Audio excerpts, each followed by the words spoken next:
ذكر الماعز الليبي المعروف بالجدي يكون جاهزا للتزاوج عندما يبلغ عمره حوالي 8 إلى 10 أشهر، بشرط أن يكون قد وصل إلى الوزن المناسب وأن تظهر عليه علامات النضج الجنسي.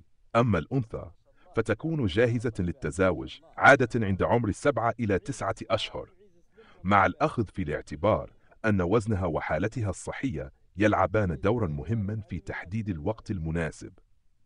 بالنسبة لتوقيت إطلاق الذكر على الأنثى بعد ولادة الحملان، يفضل الانتظار لمدة 40 إلى 50 يوما.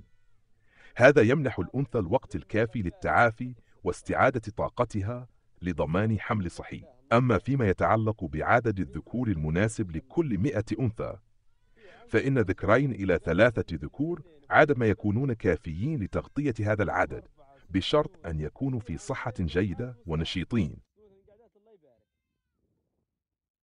الله لا قوة إلا بالله. الله يبارك الله يبارك.